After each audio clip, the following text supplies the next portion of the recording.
You've got some nerve to stand up to me. I'll show you just how different we are, since you're such a fool. Please, stop. Before I knew it, my mother-in-law, Sandra, was laughing while cutting up my clothes that were really special to me. She then threw them onto the floor. That was a gift from my late mother. Oh my God. My name is Luna, and I'm a 30-year-old housewife. I met my husband, Nick, through some university friends. We first met when my friends and I were out for drinks, and one of them invited him to join us. After that, he asked me out a few times, and we eventually started dating. We got married and were happy together. 2 years later, our son Tim was born. He's 4 years old now. I thought I'd get to enjoy a peaceful life watching my son grow up, but something happened that turned my life into a nightmare. That something was moving in with my in-laws. One day, we suddenly had to live with them. I remembered that my brother-in-law and his wife had moved in with my in-laws a few years ago. But to my shock, I found out they had already divorced, and my brother-in-law was now living alone. Even Nick didn't know about it. Apparently, my in-laws never mentioned it because we never asked. I thought it was strange not to share such important news with family, but since we only saw them during New Year's, maybe they had planned to tell us then. At first, I didn't have a bad impression of Sandra. Whenever I visited, she wasn't exactly friendly, but she never nagged me either. She had a blunt personality, but I actually preferred that over someone who constantly criticized everything. My in-laws also loved my son, so I didn't think living with them would be a big deal. When I agreed, Nick was happy and called his parents right away. Soon, we moved into their home. My father-in-law, Jim, was still working, while Sandra had always been a housewife. I also became a full-time housewife when Tim was born. Since I was still learning, I hoped Sandra would teach me some useful things, especially her recipes. But before I even had those thoughts, I was already being forced to do all the housework, even when I didn't feel like it. The first day living there seemed fine. Both my in-laws welcomed us with smiles.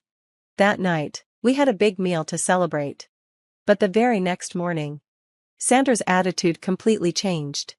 How long are you planning to sleep? Oh, I'm sorry. It was only 5:30 a.m., and my head was pounding from all the drinks I had the night before. As a wife, you should wake up before everyone else. What time should I get up? Well, I usually wake up around this time, so you should wake up by 5 a.m. at the latest. 5 a.m.? What, do you have a problem with that, being a housewife? No. I didn't want to cause problems on our first day living together. Besides, waking up early was good for my health, so I figured I'd just get used to it.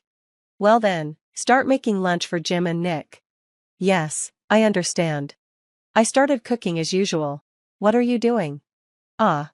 Sandra suddenly slapped my hand hard while I was holding the knife. You're doing it all wrong. What am I doing wrong? Don't expect me to tell you everything, figure it out yourself. Oh, okay. I held my stinging hand and watched how she cut the ingredients. But honestly, I didn't see any difference between her way and mine. If anything, I thought my cuts were cleaner and faster. But that didn't matter, because from that day on, Sandra's bullying never stopped. Sandra would get angry at me over the smallest things, how I cleaned the house, how I seasoned the food, how I sat, or even the pattern on my socks. Her anger was unpredictable, like a volcano that could erupt at any moment. I was terrified. Every day, I walked on eggshells, trying not to upset her.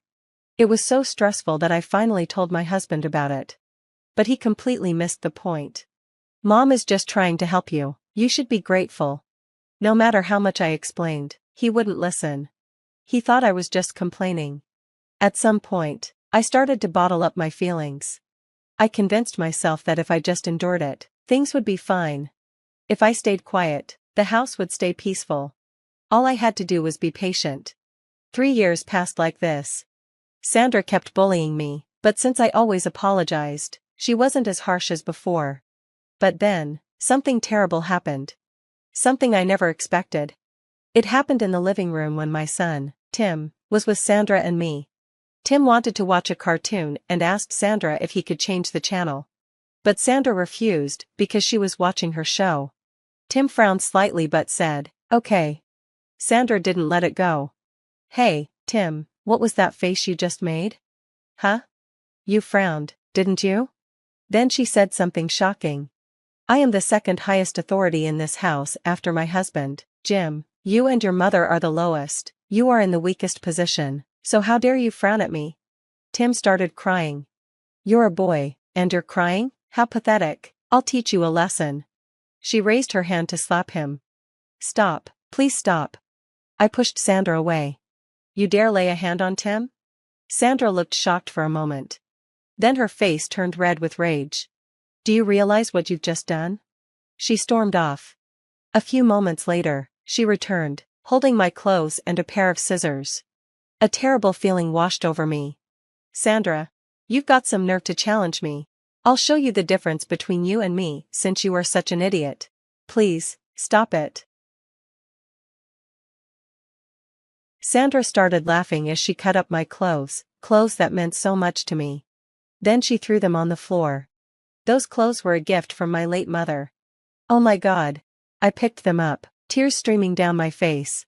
Tim ran to me, crying, Mom. He hugged me tightly. I couldn't stay there any longer. At that moment, I finally realized I had to leave. Sandra had controlled my life for years. She made me do all the housework and never let me leave without her permission. But I didn't care anymore. I packed my things, grabbed Tim, and loaded everything into the car. I told Sandra I was going to the supermarket, then drove straight to my parents' house.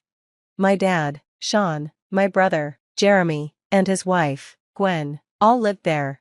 My mom had passed away 10 years ago, and the clothes Sandra destroyed were the ones she gave me when I got my first job. She died just a month after giving them to me.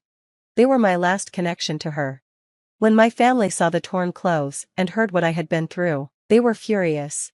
Jeremy said, You've suffered enough, let me handle this. My dad was kind and told me to relax and take a bath first. It had been years since I could take a bath first. Afterward, Jeremy and Gwen made dinner for Tim and me. It had been years since someone cooked for me. I couldn't stop crying. That night, I knew I was never going back. I was going to divorce Nick. As I finished dinner, my phone rang. It was Nick. Hey, where are you? I'm at my parents' house. I'm not coming back. I want a divorce. Huh? Divorce? Don't be ridiculous. You have no idea how badly Sandra has treated me. I can't take it anymore. Come on, don't be selfish. Get back here now. She tried to hit Tim, and she destroyed my mother's clothes. What? Are you still going to take her side? Suddenly, I heard Sandra grab the phone. She shouted, Stop filling Nick's head with nonsense. You are not leaving. You are my slave for life. No way. I can't live with someone who destroys my precious things. Huh, your face when I cut up those clothes, it was priceless. Memories of your mother? You're worthless. That's why I was able to destroy them so easily. A new voice interrupted. I heard everything. Thank you for your confession. Huh? Who is this? I'm Luna's brother. This has nothing to do with you, outsider. I'm not an outsider. Luna is my sister. I recorded your words. Huh? I'll be pressing charges for property destruction once the divorce is final. Wait, what? I'll also be reporting this to Nick's company, and Jim's. What? No, please don't do that. Then Nick will divorce Luna immediately, Tim stays with her, and Nick pays child support. No way. If you refuse, I'll make sure the neighbors hear how you tried to abuse my nephew. Okay, just don't do that. Then tell Nick to come here and sign the divorce papers.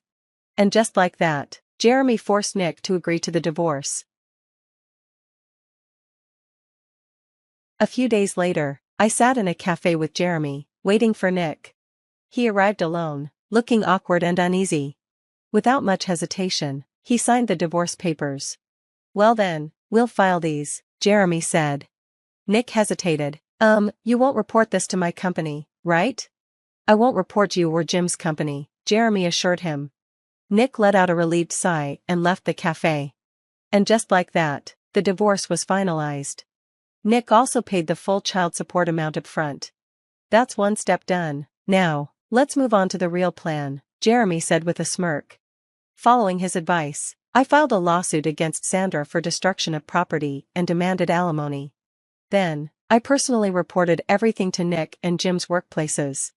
Their reputations were ruined. Their coworkers now saw them as weak men who stood by while Sandra tormented me. Nick called, furious. "You lied, you said you wouldn't report this." I calmly replied, "No, my brother said he wouldn't report it, but I never said I wouldn't." This had been Jeremy's plan all along. To deal with unreasonable people, you sometimes have to be unreasonable in return. And we didn't stop there.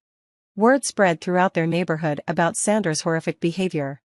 She became a social outcast. People whispered whenever she walked by. Mothers clutched their children and steered them away from her.